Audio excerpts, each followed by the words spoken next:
केजरीवाल जी को नवा नोटिस जारी किया गया है। वहीं उनके नेताओं का कहना है कि अब मोदी जी इनको गिरफ्तार कराना चाहते हैं। तो क्या कहना चाहते हैं इस मामले को लेकर? देखिए, देश में लोकतंत्र है, भारत में न्यायपालिका है। हम सब न्यायपालिका का सम्मान करते हैं। हम सबको ये विश्वास है कि हमारे सबके साथ न्याय होगा। मुझे लगता है केजरीवाल जी बहुत ही पढ़े लिखे व्यक्ति हैं, बहुत ही संभ्रांत नेता हैं और वो भारत के संविधान और भारत के कानून का सम्मान करने वाले हैं। मुझे लगता है उन्हें पूरा यकीन होगा कि न्यायपालिका उनके साथ न्याय करेगी और मेरा विश्वास भी है कानून का वो हमेशा सम्मान करेंगे, ऐसा मेरा विश्वास है। जहां तक सवाल है गिरफ्तारी का, तो गिरफ्तारी होना ना होना, जमानत मिलना ना मिलना, ये देश के लोकतंत्र में जो चौथा स्तंभ है, तीसरा स्तंभ है, विधायिका, कार्यपालिका और न्यायपालिका। मुझे लगता है न्यायपालिका स्वतंत्र है और अरविंद केजरीवाल जी के साथ भी न्याय होगा। चुनाव आयोग ने चुनाव की तारीख की घोषणा कर दी है और अब ये चुनाव जारी हो गया, आचार संहिता लग गई। तो क्या कहना चाहते हैं? लोकतंत्र में चुनाव होना एक अच्छी चीज है। चुनाव की घोषणा हुई है, आचार संहिता लग गई है। कुछ दिनों तक चुनाव का प्रचार चलेगा, चुनाव में फिर वोट पड़ेंगे, फिर मतगणना होगी, फिर रिजल्ट आएगा। लेकिन रिजल्ट क्या आएगा ये सारा देश। नरेंद्र मोदी तीसरी बार इस देश के प्रधानमंत्री बनेंगे।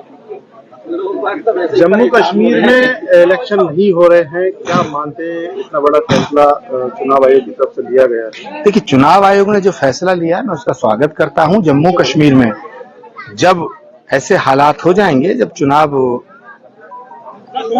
जरूरी भी है, चुनाव हो सकता है, दो बातें हैं। चुनाव जरूरी है, ये बात पक्की है, लेकिन चुनाव कैसे हो, क्योंकि बॉर्डर स्टेट है, इतने सालों तक, इतने दशकों तक वहां आतंकवाद का साया रहा है। तो मुझे लगता है भारत सरकार और चुनाव आयोग मिल करके जम्मू कश्मीर में जल्दी चुनाव कराएंगे। पर चुनाव कब होंगे, कैसे होंगे, ये फैसला लेने का जो हक है ये इलेक्शन कमीशन का है और हमें इलेक्शन कमीशन पर भरोसा रखना चाहिए। राहुल गांधी जी कहते हैं कि न्याय यात्रा अभी हम खत्म नहीं करेंगे, अभी इसको और आगे बढ़ाएंगे। और जो है दलाली, यानी कि उनका कहना है कि कोशल धरावी और दलाल अडानी को लेकर इस तरह का बयान सामने आया है। क्या प्रक्रिया रहेगी आपकी इस पूरे मामले को लेकर? देखिए, राहुल गांधी जी एक ऐसे नेता हैं जिनके ऊपर अब कुछ भी नहीं कहा जा सकता, कोई टिप्पणी करना व्यर्थ है। सबसे ज्यादा अन्याय कांग्रेस पार्टी के भीतर वरिष्ठ नेताओं के साथ हो रहा है। पहले उन्हें न्याय दिलाने का काम राहुल जी करें, उसके बाद ये न्याय यात्रा करें।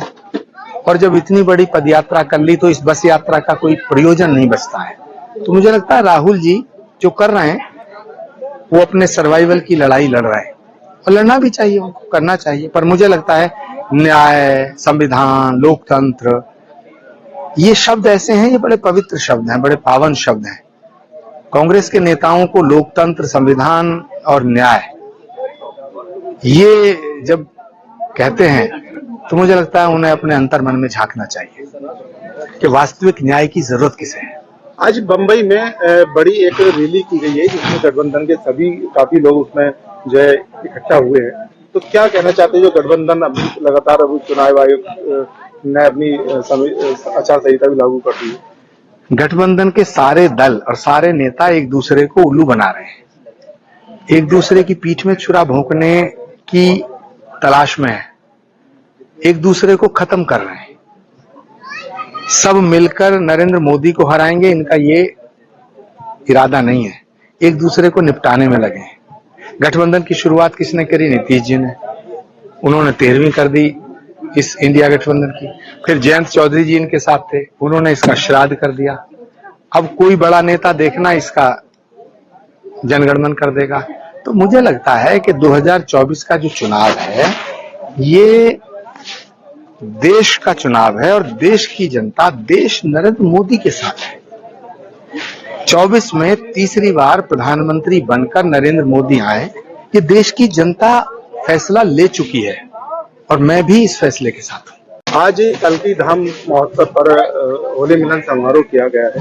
तो क्या इस तरह के जो मंदिर की क्या प्रक्रिया रहेगी, कब तक तैयार किया जाएगा? कल्की धाम का शिलान्यास 19 फरवरी को प्रधानमंत्री जी के कर कमलों द्वारा हुआ। निर्माण शुरू हो चुका है। अब खुदाई का काम होगा, पत्थरों का काम होगा, तमाम तरह की निर्माण संबंधी कार्रवाइयां होंगी। कल की धाम सबका है, सब कल की धाम के हैं। भगवान जहां आएगा उसके आने की धरा पर, उनके आने से पहले भव्य और दिव्य श्री कल की धाम बन करके तैयार हो, ऐसा हम सबका सपना है। और इस सपने को प्रधानमंत्री नरेंद्र मोदी ने शक्ति प्रदान की है। मैं श्री कल की धाम में आयोजित होली मिलन के इस पावन पर्व पर सबको बधाई देता हूँ, सबको शुभकामनाएं देता हूँ। प्रधानमंत्री जी का कहना है कि हमने ईडी को बिल्कुल स्वतंत्र कर रखा है, वो किस पे कार्रवाई करेगी, भ्रष्टाचार के खिलाफ कार्रवाई करना ईडी का काम है, लेकिन हमारा कोई काम ऐसा नहीं है, हमने तो स्वतंत्र कर रखा है। देखिए, प्रधानमंत्री जी की जो बात है उस पर पूरा देश यकीन करता है और मैं तो 100% यकीन करता हूं। उनकी हर बात, हर वचन पत्थर की लकीर की तरह है और मुझे लगता है प्रधानमंत्री नरेंद्र मोदी जी को कुछ ऐसी शक्तियां प्राप्त हैं जो उनके वचन का पालन कराने के लिए उन्हें और शक्तिशाली बनाती है।